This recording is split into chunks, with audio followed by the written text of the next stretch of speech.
MetroFanTV coming to you live from Harrison, New Jersey, in front of Red Bull Arena, and this is going to be a bit of a different one because I think it's it's just me and you and all these guys right here in the back. I wanted to before I left, I think it would be kind of good for me to say something, from me to you, basically, whoever might be watching this right about now. When we first founded MetroFanTV in December 2018, and even way before that, as a, coming to New York, coming to the United States the first time, as an undergraduate student at NYU, I would have never have guessed, first of all, that, this team in northern New Jersey would become as big of a part of my life as it is right now. Coming into the South Ward for the first time in October 2014, I felt something that growing up as a kid in Singapore, that I could have only envisioned. These were things inside my head that I'd never had full immersion in. But stepping into the South Ward for the first time in 2014 and feeding the energy of the fans, this was something, you could feel the belief, in my opinion, the belief that what people were building here in America was here to stay. And that thing that was here to stay wasn't just MLS, but it was a team formerly known as the Metro Stars, now called the New York Red Bulls.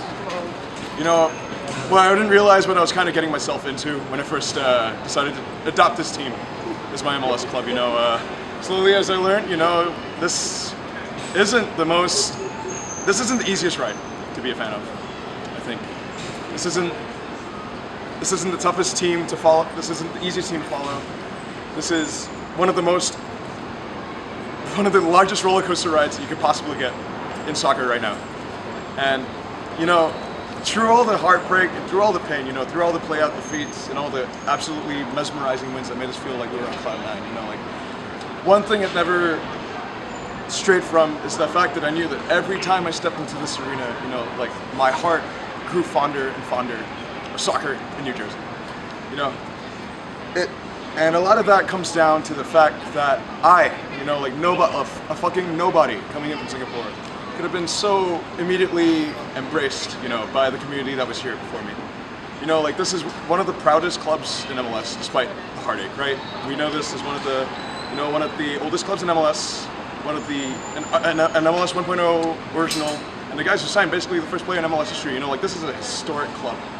And for an historic club like this to kind of take me in, to become one of your own, I can't even begin to describe how much that means to me. And it was this energy that I kind of wanted to take and craft it into something to give back in a way. And this is why MetroFanTV came in. I envisioned this as being a platform for the fan voice. Something that we hadn't really, had in the past. We have fan media, you have the podcasts, but for people who didn't have necessarily the means to do something like that, I thought that there was to be a really good opportunity to develop something like this, to have the voices be heard. Because as I've known from this community, you find the most eclectic and the most fun people to go watch soccer with. There's nowhere in the world now that I would rather watch soccer in Section 101 at Red Bull Arena. And that is because of the people who I have met, who have uplifted me, and have tried to basically have me believe in myself. And have me believe that what I can do here, is enjoyed, and it basically gives me a reason to live, in a way, right? It's one of the things that gives me the greatest distractions from the world. It gives me a lot of the greatest happiness that I feel when we win. And a lot of that is built on the backs of this community that has embraced me. And for that, I'm just forever grateful that you let someone like me, and you took me in as one of your own. And in life, it doesn't always go the way that you want it to. Sometimes things end prematurely even before you want to. And that's what it is with roller coaster rides sometimes, right? You don't really know when it's ever going to stop. And unfortunately, the stop for me, it's come a bit earlier than I may have liked. But the biggest test of the system, as we know, as we said on MetroFanTV, is that isn't built on those that build it. It's built on those who come in to keep it going after it's built.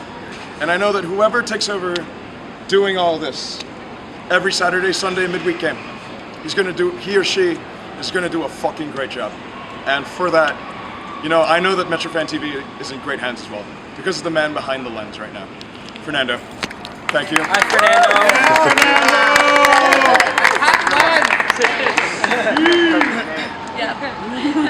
And you know, it pains me to say it, but this isn't. It pains me to say it, but you know, I'm gonna be away for a while. It's gonna be a while before I get to walk the grounds in Harrison, before I get to hang out in 101 in the South Ward with many of my greatest friends. And you know, as much as it pains me, you know, they were here before me, they'll be here after me, and they'll be soaring to even greater heights. And I can't wait to see what this club does next from afar. This isn't the last you've seen of me. This isn't the last you heard from me. But for now, MetroFanTV, and me particularly, saying peace. We'll see you on the flip side. Thank you guys.